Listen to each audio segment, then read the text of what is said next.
related to Ujjawla, the scheme through which we gave, under Prime Minister Modi's leadership, gas cylinders to poorest of the poor who couldn't even have the right to have clean cooking medium. So for them, nearly 8 crore of BPL families who were having kitchens full of smoke, Ujjawla scheme benefited them by getting gas cylinders to their houses. Now for those Ujjawla scheme women, so that they don't run short of cooking medium during this period where there is disruption, for the 3 months they will be given free cylinders. For the 3 months where we think because of the disruption there would be problem, they will be provided free cylinders, and this is expected to benefit 8.3 crore BPL families. The next in the PM Garib Kalyan Yojana with which we are coming with these announcements is the women SHG groups, the self-help groups. This shall have an impact on 7 crore households through 63 lakh SHGs which are there in this country. There are 63 lakh SHGs which benefit 7 crore households.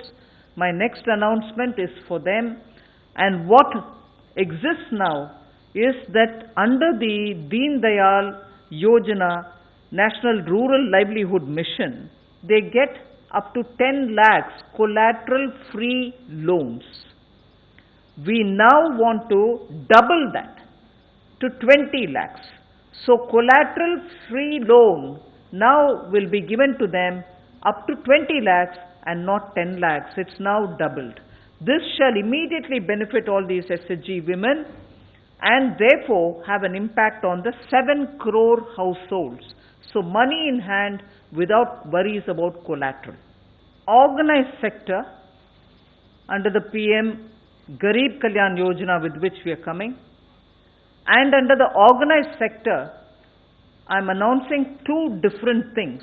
One is about their provident fund, and the other is some money in their hand, their own money, but their some withdrawal related remits. So the first announcement for the organized sector under the PM Garib Kalyan Yojana is that Government of India will pay the EPF contribution both of the employer and employee, which is 12% each. 12% for the employer, 12% for the employee. Put together 24%. That will be paid for the next 3 months by Government of India, so that nobody suffers because the EPF contribution has lost the continuity, and as a result there could be a lot more difficulties. So 12 plus 12, the 24% contribution which has to go into the EPF account of the employee will be borne by Government of India for the next 3 months. And this is, please, this is important, this is for all those establishments which have up to 100 employees and 90% of whom are such employees earning less than 15,000 rupees a month. I'll repeat that. Government of India will contribute the 12 plus 12, which is the employee and employer contribution, 12 plus 12, leading to 24% total.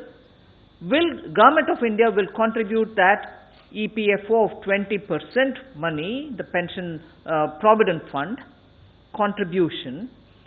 So the 24% will be paid by Government of India for the next 3 months for those establishments which have up to 100 employees, and from those 100 employees, 90% of who draw less than 15,000 rupees per month as salary, as wage. That's the first of the announcement for the organized sector. The second of the announcement for the organized sector relates to their own money. That's not government giving money, their own money. But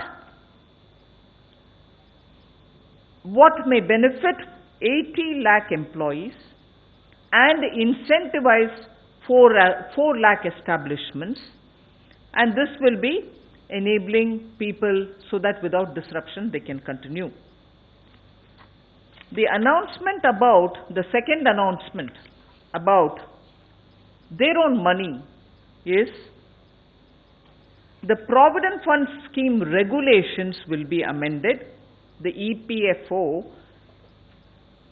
scheme's regulation will be amended because of the pandemic situation which is prevailing, and that being the reason the amendment will happen to allow non-refundable advance of 75% of the amount standing to the credit of a member or 3 months of wages, whichever is lower. I repeat my second announcement for the organized sector. This relates to their own fund which lies in the EPFO. Government of India is ready now to amend the regulation which governs this EPF scheme so that because of the pandemic situation which is prevailing, the regulation will be amended so that workers can draw up to 75% from that fund for their contingency expenditure. This is non-refundable advance which they will be allowed to take 75% or 3 months wages, whichever is the lower. This I expect, this particular announcement I expect will benefit 4.8 crore workers who are registered with the EPF and therefore will be in a position to withdraw the money. On the construction workers, you are aware that by a central government act, there is a welfare fund for the building and other construction workers' welfare. That's a central government act. It has about 31,000 crores of rupees in it and has about 3.5 crore registered workers. We intend to give directions to the state governments to utilize this fund to provide assistance and support to those workers in the construction and building sectors to protect them against any economic disruption. Obviously, because of the way in which we have taken a call to contain the coronavirus with a lockdown so that people stay at home, stay safe, and they don't expose them to the risk, there is a lockdown. As a result, many building and construction workers may be feeling the impact because their work has come to a halt. So, using this welfare fund for building and construction workers, which is as per a central government's act, and utilizing that money which is available in it, which is about 31,000 crores, we want the registered 3.5 crore building and construction workers to benefit from it, and therefore we will be giving directions to the state governments to ensure that that fund can be utilized for helping those who are facing economic disruption as a result of this particular lockdown. We will request the state governments to utilize the funds which are available under the District Mineral Fund for supplementing and augmenting all kinds of medical testing activities, screening activities, and also other requirements which are so necessary now to fight the coronavirus and from preventing its spread. We are requesting the state governments to use the district mineral fund which is available at the district level so that medical screening, medical testing, and also providing of health attention will not suffer. So that is my last announcement. I like to repeat that we are now talking about Pradhan Mantri Garib Kalyan welfare related announcements today, wherein I have very clearly upfront stated that we are making an announcement which involves 1,70,000 crores, so that in the coming 3 months people don't remain hungry, food and food related, and money in their hand is required. Therefore, cash transfers through DBT have been announced today. Well, we've immediately responded within 36 hours of the lockdown. We do not, and this is first to reach out to those people who are most requiring of such kind of measures. The poor, the old age citizens, the Divyang, the widows, and the farmers, and so on. So we made sure the poorest of the poor who need this supplementary support are reached out first. As things develop, we'll come back. We have first come with, as I said, to reach the food to the poorest of poor, to reach money in the hands of those who need it immediately, so that they are not going to be sitting and wondering how they can feed their children and the family immediately. That is why we have even extended the cooking gas facility for total free to those people who may get the grains, but do they have the means to buy the fuel to cook it. So at this moment, we are looking at, from the point of view of Pradhan Mantri Garib Kalyan, to reach out to the poorest of the poor so that they don't starve for food. They don't have worries about, I don't have money in case I want to buy some small things for the household. So today's measures are very clearly aimed at reaching out with food and money that they need to have in their hands. We will obviously think about the other things. More concerned about reaching out to those who need the help. And as I said today, earlier I had spoken about the compliance requirements of companies and also those taxpayers, so that deadlines are not crossed, legal issues don't crop up because of crossing deadlines. And because it was March end, we had to come up with that as the first announcement. And immediately after that, we came up because to contain the virus, we needed to have the lockdown.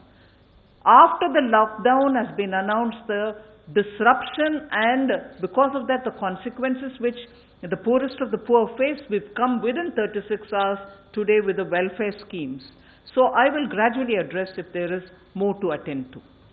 Who do not have bank accounts? So in which category? I thought Jan Dhan Yojana, as many have been covered. But if there are any such which the media comes across, do let us know. We'll certainly take that on board as well. Thank you, ma'am. 1414. Ma'am, जैसे कि DBT में transfer किया जाएगा तो उससे बैंकों पर load बढ़ेगा और वहाँ पर लोग पहुँचेंगे बड़ी तादाद में, तो क्या ऐसी कोई व्यवस्था की जा रही है कि बैंकों में सोशल डिस्टेंस जो है वो मेंटेन किया जा सके? अच्छा प्रश्न आपने पूछा. We are already conscious of the impact this will have on the banks, and that is why, if you had seen the Home Ministry's notification, many exceptions to the rule has been made, and therefore essential services have been announced.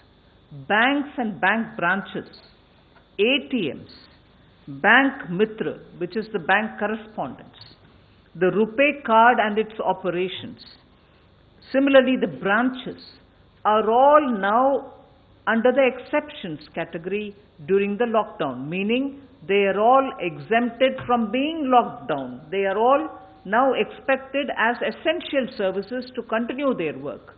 So, yes, I understand this will result in a lot of pressure on banking. Banking secretary is also here.